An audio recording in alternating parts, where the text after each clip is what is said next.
I just need to remind y'all again, everyone who is ginger, who has red hair, those are black people. All gingers are black people. If they have red hair, they are black. You see a white man with red hair, that's a black man. You see a white woman with red hair, that's a black woman. Gingers are black. All gingers.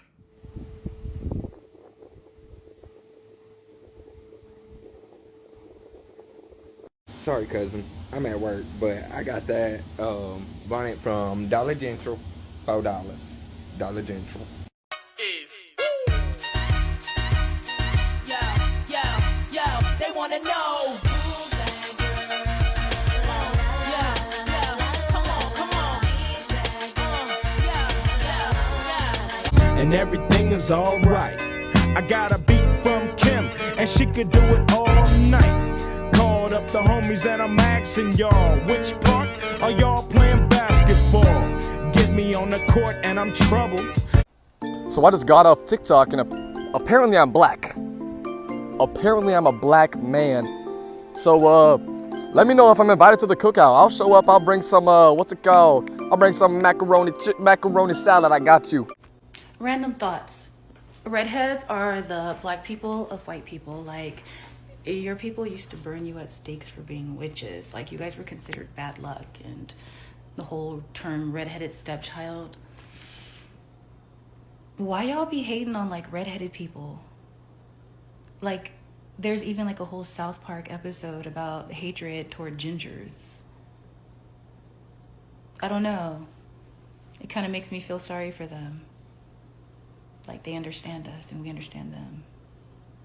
Just persecuted for no goddamn reason other than some arbitrary shit like hair color or skin color. Are redheads black people? Let's talk about it. Okay, so I'm actually super excited that video actually got super viral because this is something I've talked about with me and all of my black friends for like years now. And I have a lot of thoughts about this, so this is gonna be a longer video, just bear with me, but I think you'll enjoy it. Now, just as a disclaimer, I don't think redheads are black people. I don't think any redhead can speak to what it's like being a black person in America. But anyway, that being said, let's get into it. So first off, let's talk about the history of things. So redheads have not been treated the best throughout history by white people. During the Salem witch trials, a lot of us are burned at the stake.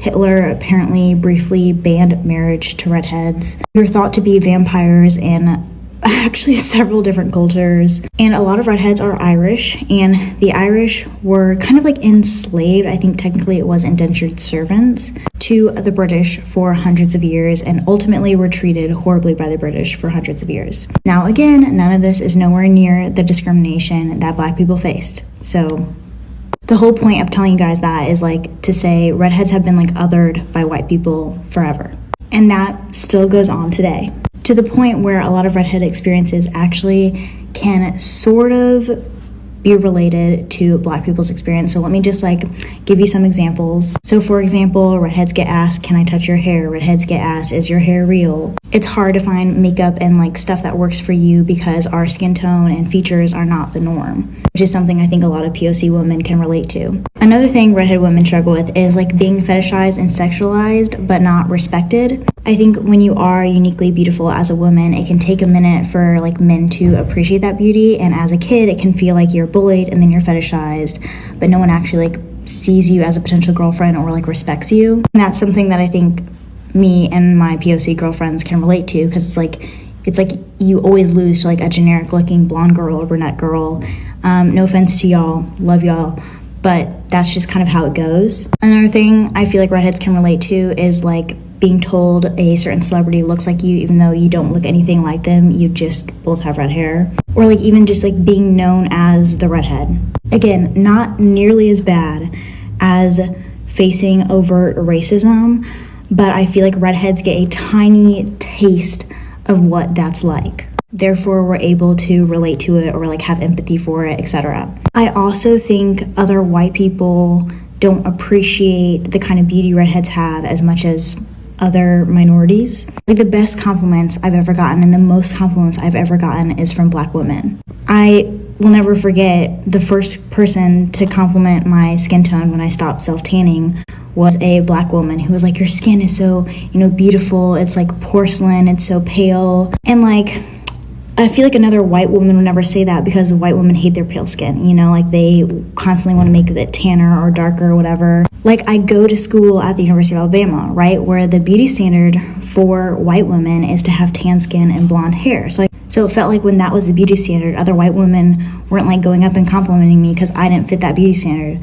But the black woman who like couldn't adhere to that beauty standard or like didn't have that set out for them could appreciate redhead beauty, if that makes sense. Another thing redheads can kind of relate to, and this one is a little bit of a stretch, but just bear with me, is like cultural appropriation of features that we used to be bullied for. So I was always kind of bullied for having red hair and freckles and stuff. And then I think in like 2020, Cowboy Copper became a thing. And it was like, oh, okay, so you called me Carrot Top and bullied me throughout my whole childhood, and now it's like rebranded as Cowboy Copper. And it's trendy now. Same thing with freckles. I was bullied for having freckles, and then all of a sudden people are like putting on faux freckles over their face. Not the same thing as like white women suddenly making silk bonnets a thing.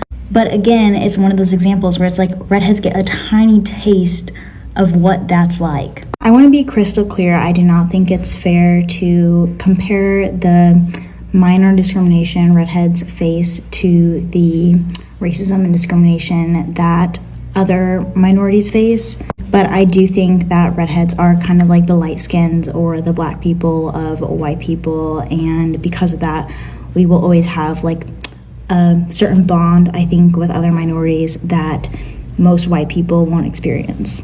Love you guys so much. Bye. I'm in love with the shape of you. Kodak gifts Ed Sheeran a chain. That one heart is falling into. I'm in love with your body. Last night you were in my room.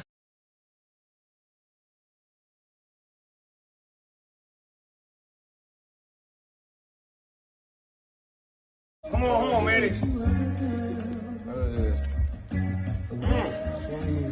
different. Jesus Christ. Yeah, that's the worst part of those.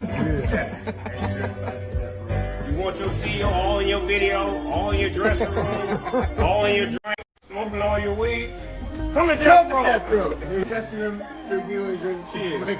Holding that feeling. Thinking of the fear I had so long. When somebody listen to the fear that's gone.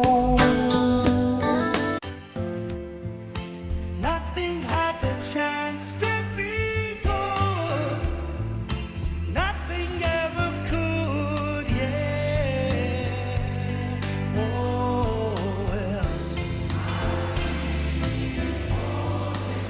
Oh, yes, I will. Holding on. I love gingers. I love gingers. Like, you know when you do that combo with the forest green. Ooh! I don't know what's happening, but I just opened my TikTok to see at least 3 different beautiful black women say that gingers are actually black. Honestly, I don't know how to process that, but what I do know is I just feel so happy to be finally accepted because of years after years of people telling us that we are soulless, that we are demon children.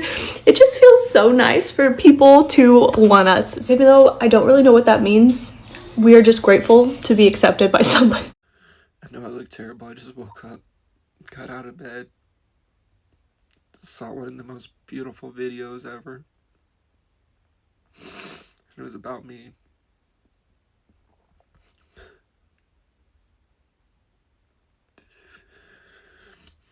I've hit a lot of pain in my life. A lot. And I'm now able to talk about it. I woke up going viral, getting thousands of followers, support, love, comments, DMs,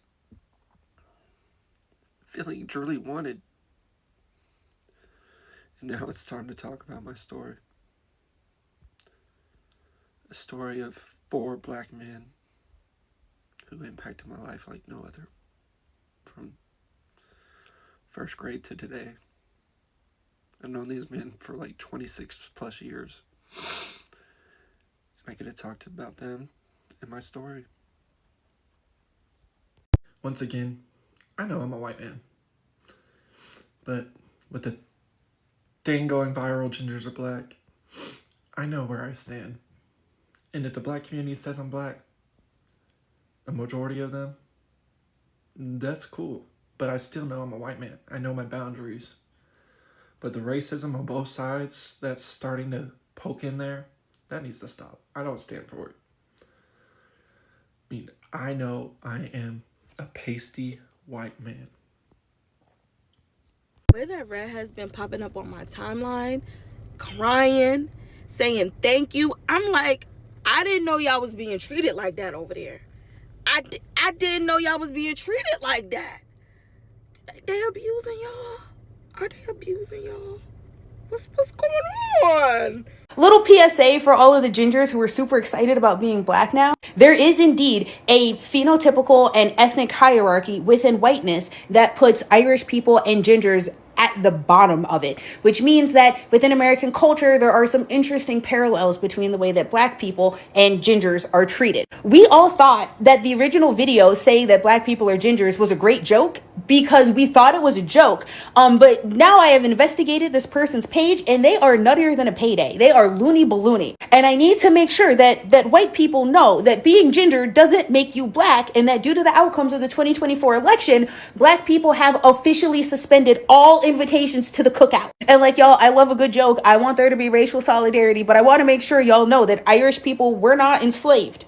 Y'all need to be careful with this Irish people are actually black thing, because white supremacists have already culturally established a narrative that Irish people were actually enslaved here in the United States. And the fact that Irish people were able to be successful in ways that black American aren't is evidence of why black people are inferior human beings. And these groups actually use like Celtic knots and certain symbols like that as part of their imagery. Y'all are about to get in a weird fucking territory with this shit. I'm warning you. It's a good joke. It's a great joke even, but the shit getting spooky real fast. And I'm genuinely happy that there are gingers who are healing and feeling warmth and acceptance that they've never experienced from the black community in this moment. That's great.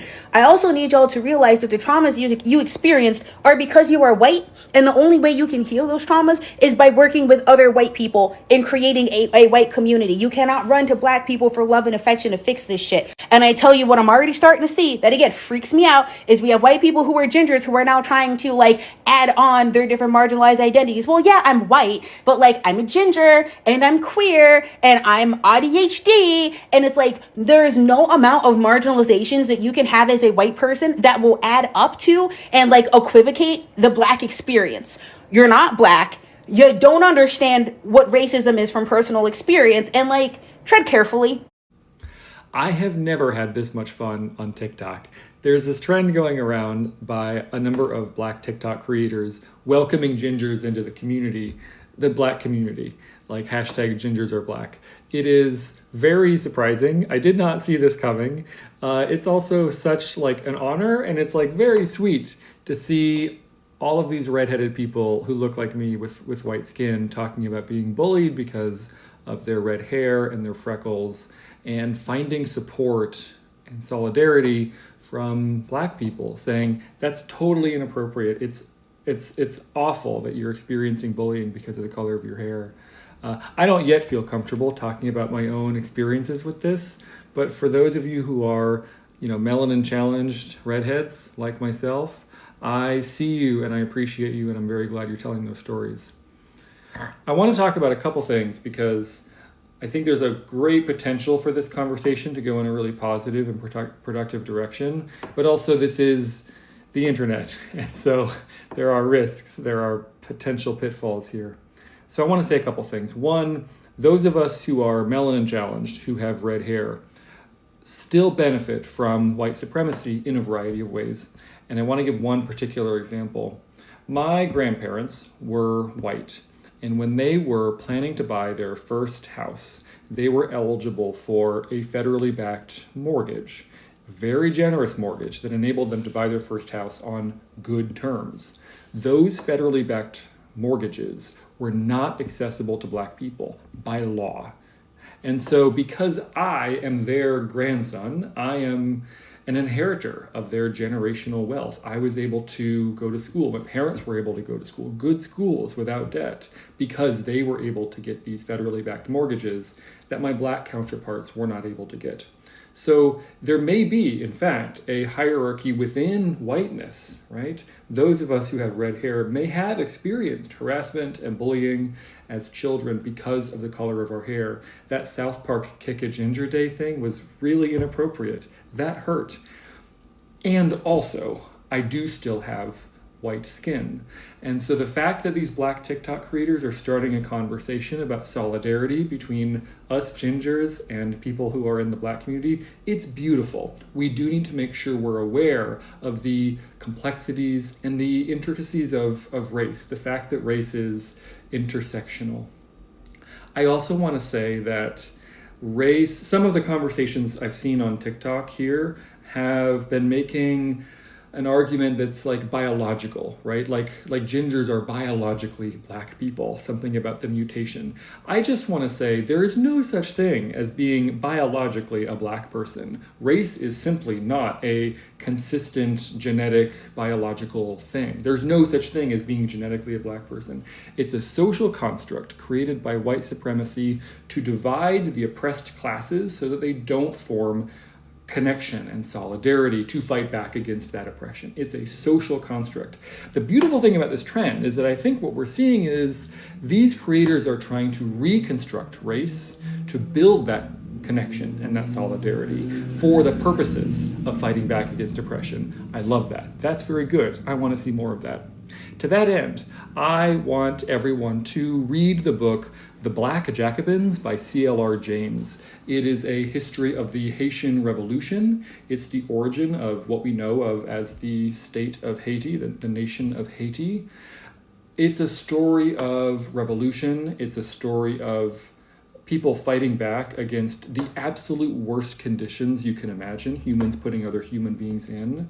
And also there were indentured servants who were Polish or Irish, who had white skin, but were working in the fields alongside these slaves. And they were seen as allies. They were seen as comrades. It wasn't just about the color of their skin. It was about their material conditions being connected to those who were slaves working on the plantation. They were regarded with some respect because they actually showed up and they helped because they were in the same position, not the same position, they were in a similar position with respect to the slave-owning plantations.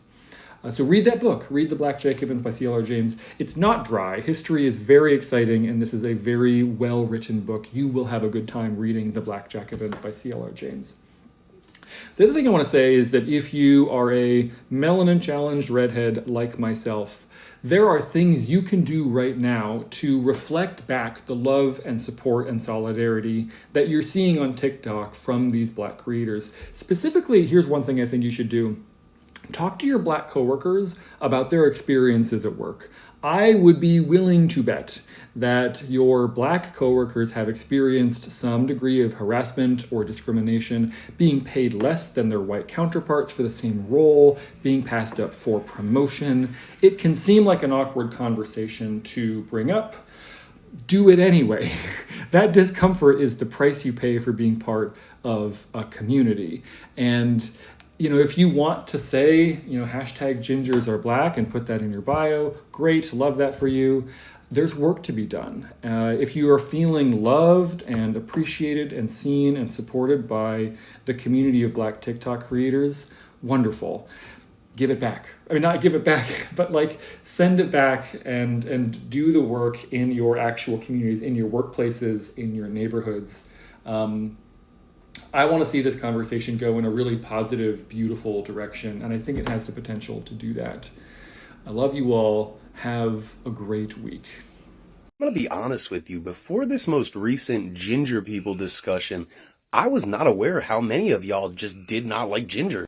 Up until my 20s, I almost exclusively dated gingers. Y'all don't like translucent women with flaming hair like fire? That's crazy.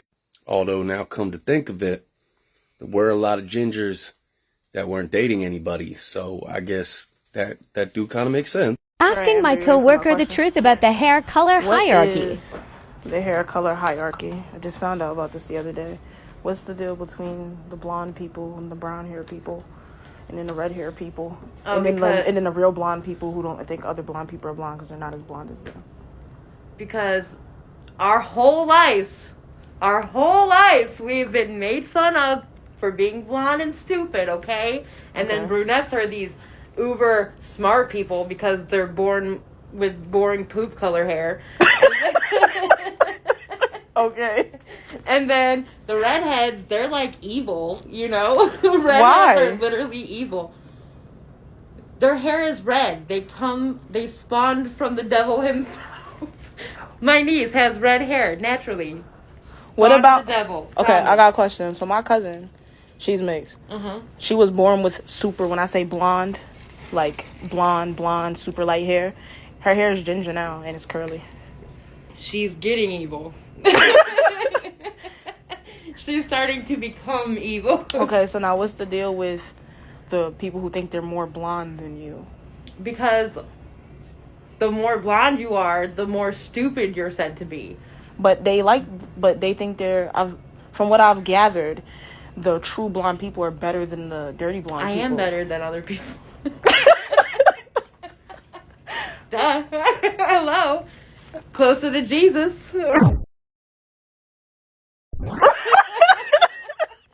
Okay. For once in my life, I'm actually asking white people to explain something to me. Why did you... People looking down on redheads goes back to colonialism. It's a little more complicated than that, but also kind of not. Redheadedness happens in several different places in the world, but two important places with like the history of redheadedness and its place in beauty standards with white people is Ireland and Scotland. Both of those places were colonized brutally, absolutely brutally, by the Anglo-Saxons. And I'm sure most people know at this point, part of colonizing is creating like an us versus them sort of narrative and painting the colonizers as being superior in some way. So the native Scottish and native Irish people were depicted as being inherently inferior. And traits that were associated with, being part of the native population were looked down upon. And then you add to that blondness is associated with youth because most blonde children grow out of their blonde hair. So an adult who retains blonde hair is associated with being young, which is seen as a desirable virtue. And then you mix that in with the dynamics that originated during colonization, and that's basically the petri dish that made the way that redheads have been perceived throughout a large portion of history. Okay, I want to talk about Ireland. Specifically, I want to talk about the famine, about the fact that there never really was one. There was no famine. The Irish people were only allowed to eat potatoes. All of the other food, meat, fish, vegetables, was shipped out of the country under armed guard to England while the Irish people starved. You're learning so many important things, and I'm so proud of you. Gingers, there's been some discourse. Come here. Relax. Remember, you're a representative. Don't you ever get too comfortable. Don't get too comfortable. There's already one shameful ginger that's going way too far. I'm that nigga. I just said it, and I stand on it. See, you didn't have to say it. Just concerned gingers are gonna get uber comfortable way too quick and not know how to handle this new social situation. So I'd like to give you an example of what to do. Here's an image of me enjoying life before this ginger discourse.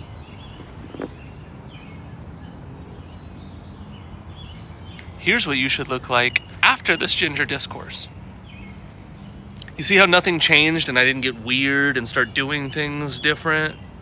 Somebody's gonna take it too far. Somebody's gonna do too much. It always goes from like the TikTok videos with like, just found out I'm black, which by the way, don't do that either, to videos like this.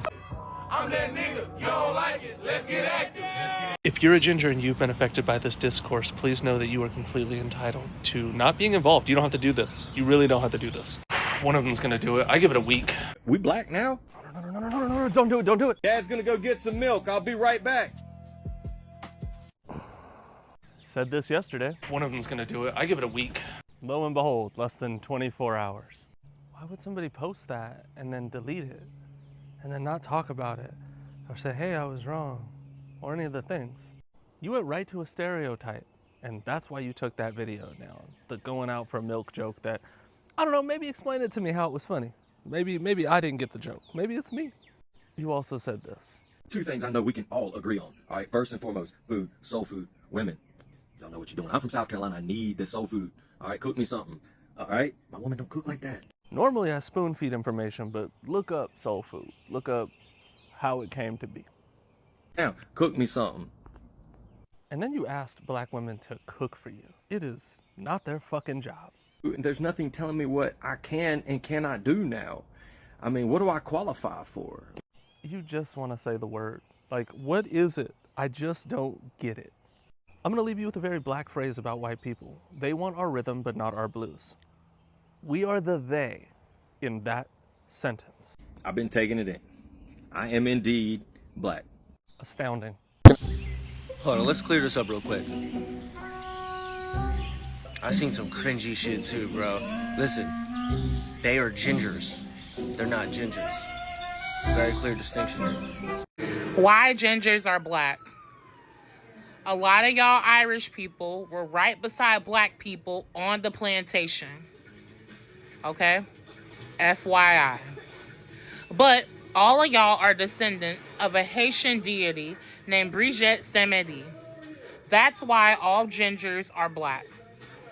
Right, Shania Twain with the better wig going with Mama Bridgette, because the Grammys, Grand Bridgette. Grand means grandmother in Haitian Creole, so Mama Bridgette. The Grammys are like Grand Bridgette, like a whole ritual.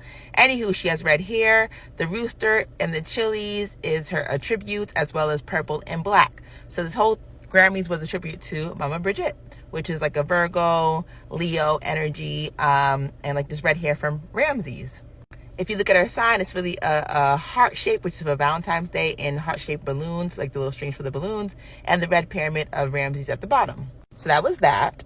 Horror Story Coven. Y'all know Angela plays Marie Laveau in American Horror Story Coven, and what she draws on the floor, the veve for Mama Brigitte, Gun Brigitte. I'm not here to argue all gingers are black. I'm not here to argue gingers may have black DNA. I'm not here to argue the mitochondria DNA or the Eve gene. However, as a Haitian woman, when I was living in Haiti as a child, I did have red hair. Red hair in children especially is actually more common in Haiti than most people may realize. While I don't believe I have enough knowledge on all gingers being black, what I do have knowledge on is voodoo. Let's dissect the Bridgettes. Gun Brigitte, Mama Brigitte, the counterpart of Baon Samedi in Haitian voodoo. Loi Gede or deity or feisty, fiery, hot spirits of the dead. They who govern the dead, the police, the government of the dead. Papa Gede, Baon Samedi being the king of the Gede, while Mama Brigitte, Grand Brigitte, being the queen of the Gede. Gede, as my spiritual children describe them, are vulgar. They have a potty mouth, they love to party, and have a very good sense of humor. They will crack jokes and tease you. Saint Bridget of Kildare, Ireland, is one of the 3 beloved saints of Ireland. Saint Bridget of Kildare is said to have been baptized by Saint Patrick at an early age. She is said to have been a daughter of a pagan priest turned Catholic, meaning she turned to Catholic. She is known as the saint of poets, farmers, pretty much the common folk. Her actions echo through the land as she was a selfless woman, truly a saint,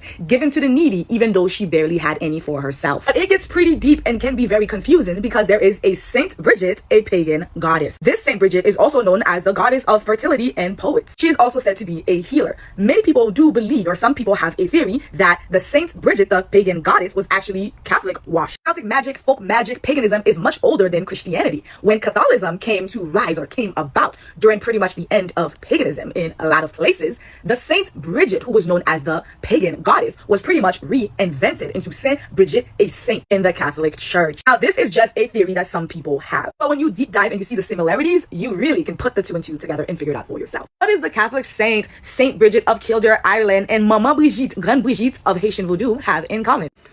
So I'm going to address the viral video of Gingers Are Black. So I am a redhead. I know that I look gold these days because I am almost 60 and this is what redheads do when they go gray. I became gold, but I was born more or less with that fire engine orange red hair deep dark red from birth. But I had my genetics done as part of a health evaluation at Mayo Clinic. So they did map my genetics, and I can tell you what that genetics looks like.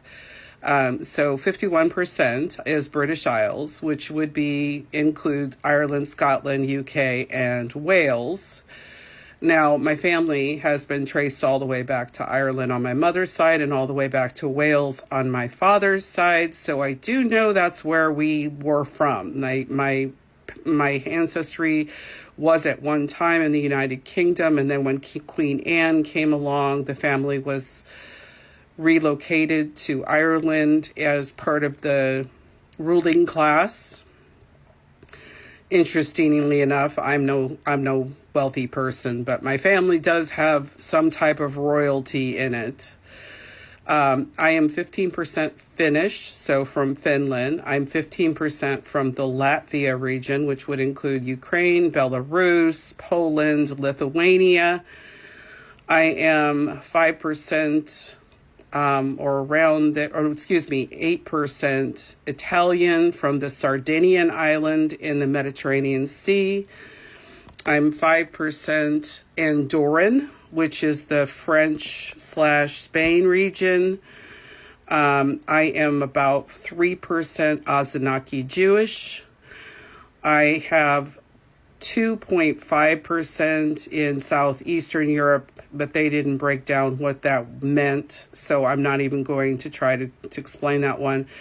But one that was really surprising to me was that I have 1% nomadic Bedouin, which means the nomadic tribes of the Middle Eastern area, which probably explains some of my darker skin, that along with the Italian and the Jewish background. For a redhead, I am much darker than most redheads, but those things explain that. So back to the comment about all redheads are black. My genetics doesn't really show that. My heritage doesn't really show that, but I don't know where that person was that she was referencing. I don't know where she came from. I have no African background in my history or in my genetics. But I will tell you, I'm more than happy to identify as black.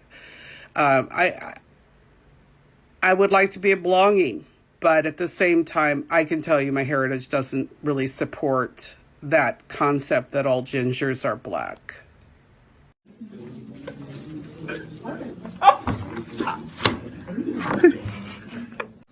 Okay, let's go over this because I'm tired of y'all. I never once said that all gingers are Irish. Trigger warning. All black women have mitochondrial DNA, meaning that they can give birth to a baby of any race, of any color. When it comes to you gingers, a lot of y'all are screaming Viking, and I will not disrespect that culture, that ethnicity, that race. What y'all do need to understand, though, is that a lot of your families never want y'all to know, descendants, y'all gingers, okay, that y'all have somebody black in your family. A lot of the times that is hidden. A lot of y'all act like y'all been on that TV show, sitting across from a motherfucker, sitting and asking where you come from, and you know for your fact that there's not one black person in your family. A lot of you gingers are acting like that. And y'all are utilizing my video to exercise your racism. And it wasn't for that. I'm not joking. Now, just like there's the Eve gene, okay? Let me repeat it again. All gingers, Irish or not, descend from Bridgette Semadi, who was on the plantation with blacks. Thus, you are black. She is a Haitian deity married to Baron Semadi. They are both deities in the Haitian culture. So, claim what you want, but gingers, you are black. If red hair grows out of the follicle, wherever on your body, you are black. I don't care how white you are. Oh, I'm see-through, this and that. You have red hair. You are black. I thought skin color didn't matter. Wow. Let's just give me a second. Let me process that. Let me process that. I'm really glad that someone requested this one. So the origins of red hair have been traced back to the steppes of Central Asia around 100,000 years ago. The haplogroup of modern redheads indicates that they immigrated to the area from the Middle East due to the rise of herding during the Neolithic Revolution. A mutation of the M1CR gene caused the people's hair to lighten and then redden and gave their skin better ability to absorb UV radiation. This meant that we could get more vitamin D than the average person, but it also meant that we were more susceptible to sunburn and skin cancer. I guess God had to nerf us somehow. Why are some gingers considered black? Because most gingers are just albinos. These are Dravidian people from India.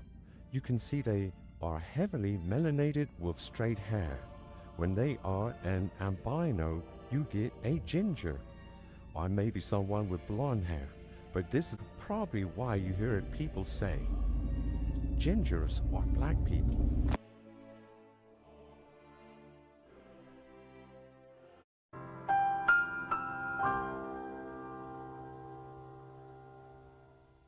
Yep, the rumours are true. Gingers are going extinct. Let's talk about it! So, we all know climate change is occurring, okay?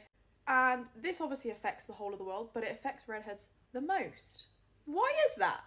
So obviously, with the world getting hotter, gingers just cannot acclimatise to that heat. So basically, natural selection is going to get us in the gut. We are going to be wiped out. No one is going to remember what redheads even looked like in 20 years. So, in my opinion, in order to get rid of this and stop this happening or prevent it as much as we can do, we need to start allowing gingers to breed. Now, there's a lot of reasons why the ginger breed is dying, and I will probably go into that. But number one, sperm donors. Gingers aren't allowed, which, criminal, by the way. We'll talk about that later, but let's start breeding with gingers, guys. It's about to go down. I'm sorry to be the bearer of bad news, but ginger people are becoming extinct no matter what. Okay, everyone go watch her original video here. She hypothesizes that the reason why ginger people are becoming extinct is because of climate change. And due to climate change, the earth is becoming warmer. And since ginger people are more acclimated to live in colder regions, they're not going to survive well in warmer climate, so they will eventually die out. Unfortunately, that's not the reason why ginger people are becoming extinct. There are two main reasons why ginger people are becoming extinct. Reason number one is because the ginger gene is recessive. So I don't really have time to explain what recessive and dominant phenotype is. Try to remember what you learned from high school biology, okay? So the ginger gene is recessive. Reason number two is majority of people on Earth, about 85%, have dark hair. So that's black hair or dark brown hair. And the dark hair gene is dominant. Only 1 to 2% of people on Earth have the ginger gene. And remember, the ginger gene is recessive. And the world is becoming more global. So that means there are more and more people traveling around the world and having more interracial, I don't want to say interracial breeding, interracial relationships that result in children.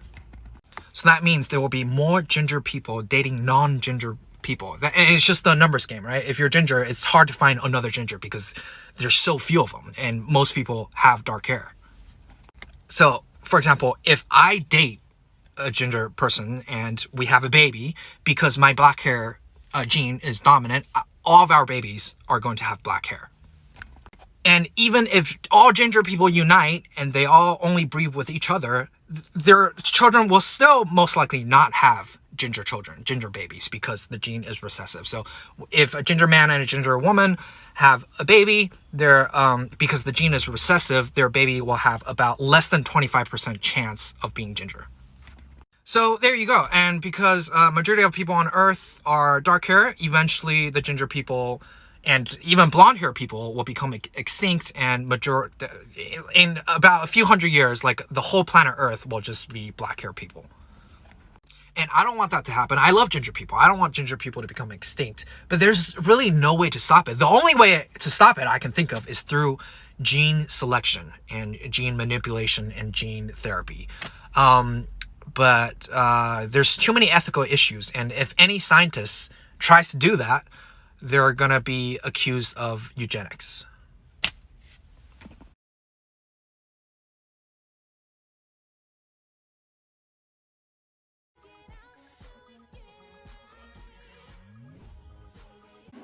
The world's biggest sperm bank is full, and the population's getting more picky.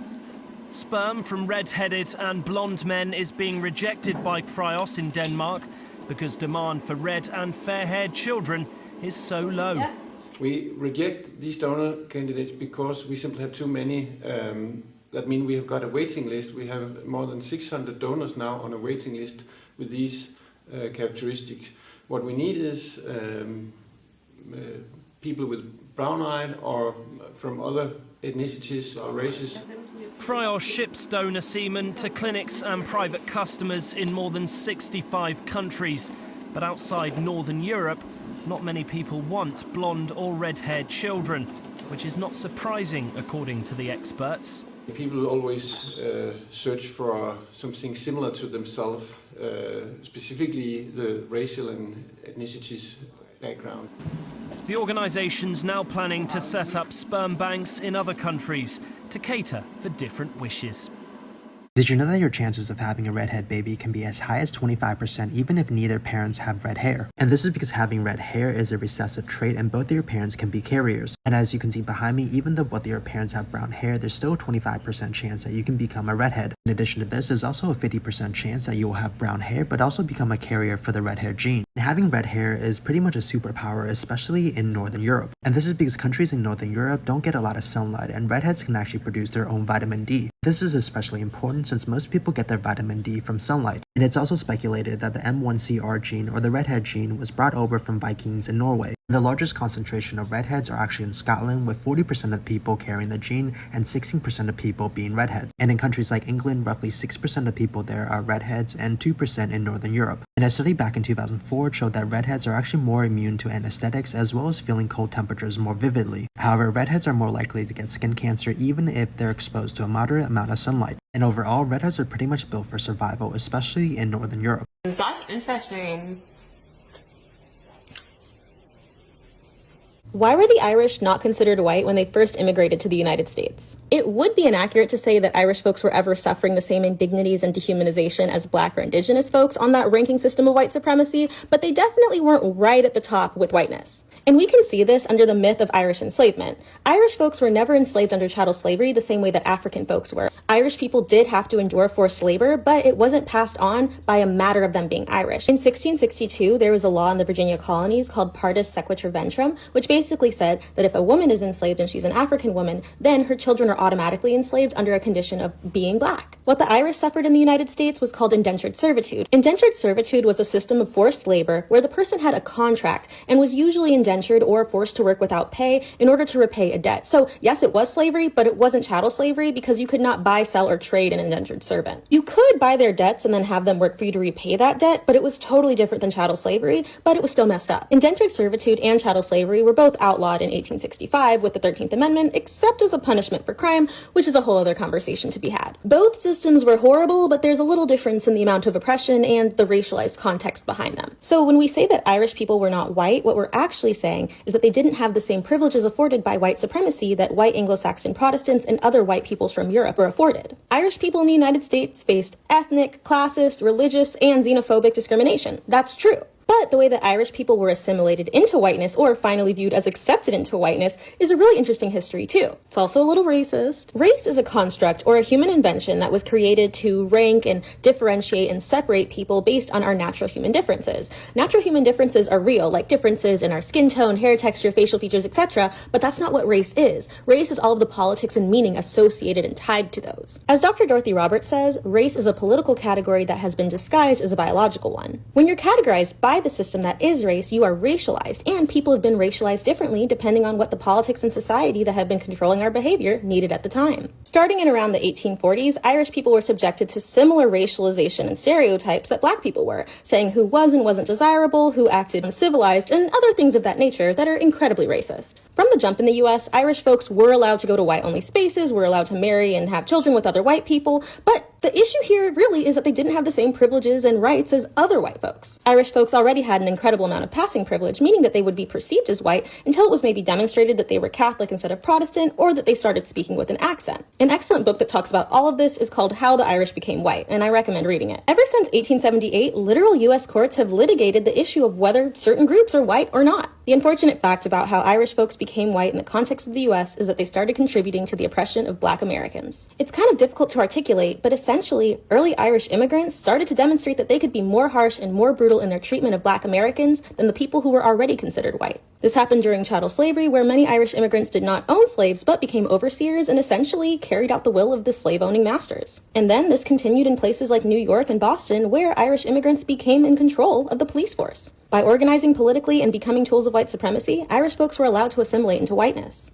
Irish American history provides a pretty unique example about how permeable and inconsistent the rules of white supremacy can be. So while today Irish folks are perceived to be white, even that's problematic, because not everyone in Ireland is white. A person's perceived or actual connection to whiteness, as well as the extent to which they uphold white supremacy, are all privileged in the system that we exist in, which is white supremacy. Checking and using our privilege, as well as learning our actual history and why we have these categories in the first place, are all phenomenal tactics to start disrupting white supremacy. This is not about being ashamed of your history or trying to rewrite it. It's about knowing the truth and learning how it affects your present. One of the funniest things to me is that when having a conversation about whether white people can experience racism, someone will always bring up Irish people or the Holocaust. And it's crazy to me because first and foremost, who oppressed them? White people. So how can it be racism if the oppression is occurring within the same racial group?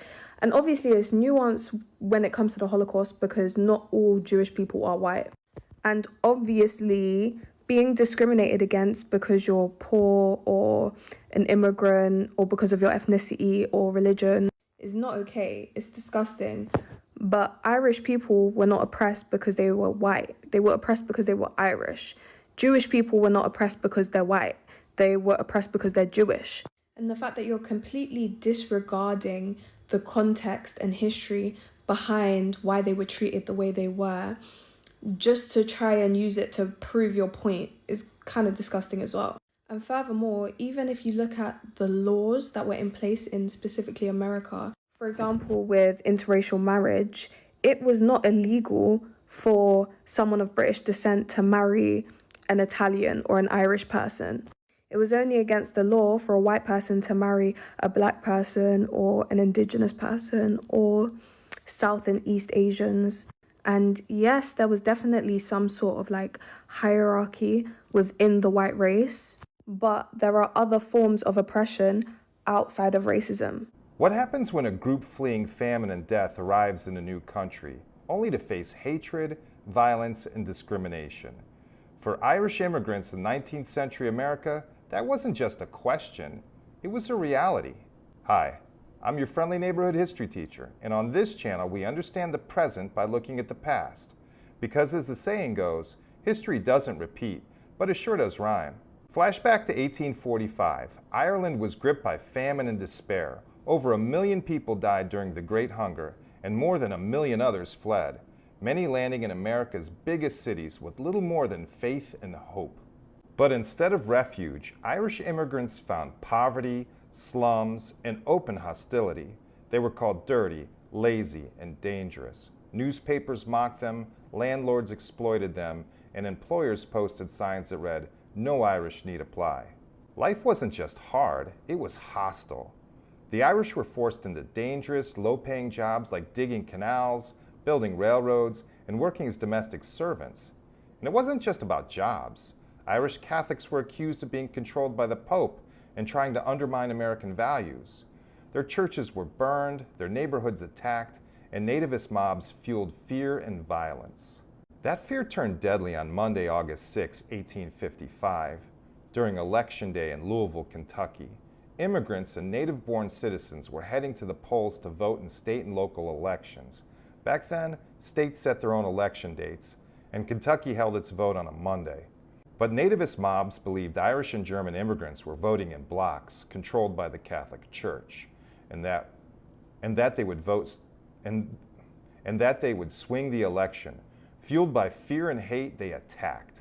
Homes were burned, churches torched, and by nightfall, over 20 people were dead, all because immigrants dared to vote. It became known as Bloody Monday, a brutal reminder that hate didn't just speak, it killed. But the Irish didn't back down. They built communities, organized politically, and slowly turned the tide. In cities like Boston, New York, and Chicago, Irish Americans began to gain political power, and St. Patrick's Day parades became a way to say, "We're here and we're not going anywhere." Over time, the Irish moved from marginalized outsiders to mainstream Americans.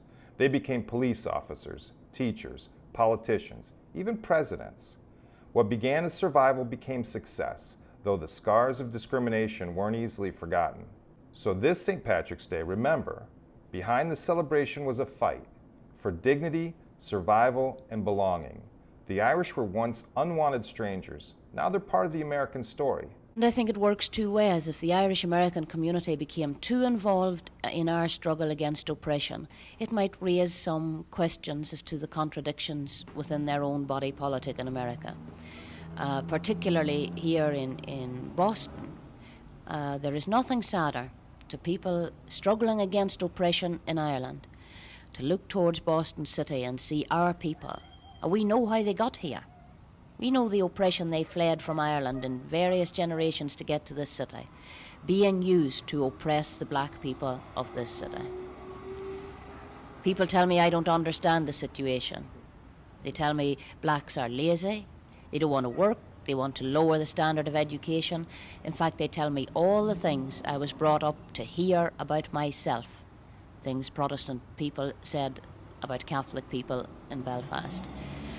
And I think that's part of it too. I mean, if they really understood what was happening in Ireland, they would get themselves sorted out and stand on the right side here, because we identify very closely in our struggle for equality and our struggle against oppression.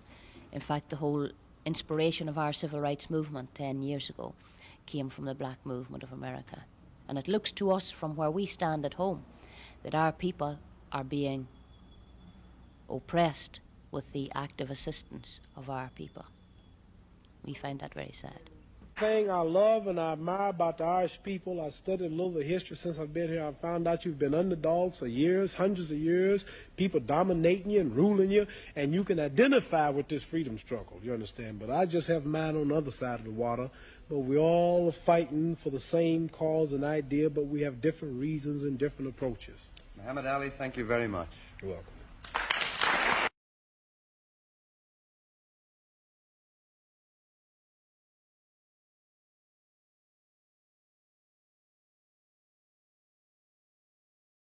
I definitely agree with you that people should read this book. I think it gives some really particularly good insights into what that process looked like once the Irish came to America, especially in terms of a lot of the talk that it gives in terms of Daniel O'Connell and the Home Rule movement in Ireland, advocating for the Irish to take up a position of abolitionism in America, and the split that happened between the Irish American diaspora and the Irish Home Rule movement. So very good book. I think one book that is much more systematic, that really goes over the machinations and systems of racial oppression itself, is The Invention of the White Race, Volume 1, Racial Oppression and Social Control. This book goes to analyze the deep history of Ireland, to assess what racial oppression looks like in the Protestant ascendancy, and then analyzes how we can find that in racial oppression in America. So definitely worth checking out. You're learning so many important things, and I'm so proud of you. With the Heliante, with the Helion, with the Heli Berry, with the Heli Burton, with the Heli Brian James, with the You know what sucks the most about being a black redhead is having to explain that this is your natural hair color to people all the time. You would think in 2025 people would know that we exist and hair color does not matter no matter the race. There's black people with blonde hair, there's black people with brown hair, there's black people with red hair and black hair. But it's people are still very much so unaware of that kind of stuff. So it kind of irks me when I'm out and somebody's like, oh, your hair color is very beautiful. And I'd be like, oh, thank you, it's natural. And then they look at me like, yeah, okay, bitch. And I'd be like, damn, I'm not even trying to withhold nothing. Or same thing when they see me wear certain hairstyles and stuff like that, and they ask me what color the weave is, whatever. Then I'd be like, oh, well, I didn't use any specific color. I just bleached it until I knew it looked my hair color. Then they look at you like, you lying again. And it's like, I don't have to lie about this kind of stuff. I'm giving you the real tea, you know? But I think in this day and age when everybody's wearing lace wigs and everybody's dyeing their hair and all of that other stuff, it's like no matter what you say to people like about your hair being natural, they are not going to believe you because everybody is wearing some type of color, some type of extension, some type of anything. Because I even remember, like, my hair is naturally thick. And I remember one time I had my hair cut in a bob, a specific way. I know this is a bob, but it was a different type of bob. And a lady was in the store and was like, oh, what kind of hair is that? It's so full and pretty. And I was like, this is my hair. And she looked at me like, yeah, okay, bitch. Just like the lady just looked at me a few minutes ago when I said this was my natural hair color. And I'm like, damn, like, I shouldn't have to be like, oh, yeah, you can put your hands in my head to see that I'm telling the truth. And when I tell you this is my natural hair color, you should be able to look at my roots and be able to tell that. Because even if I got my hair colored 3 days ago, you're still going to see those small black little dots of color if my hair was actually a darker color. So it's just like, man, it could get very frustrating, but it is what it is. Y'all just know black redheads exist. We don't have to dye our hair. I mean, it's really not that big of a deal. And a lot of us have thick hair, so it's gonna look fake. I don't know what to say. I don't know. OJ like, I'm not black, I'm OJ. Okay. Somebody sleeping in my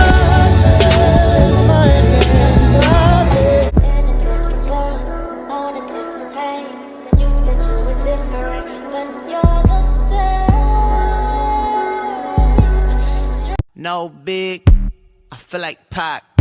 I shoot a shot. I'm coming in hot.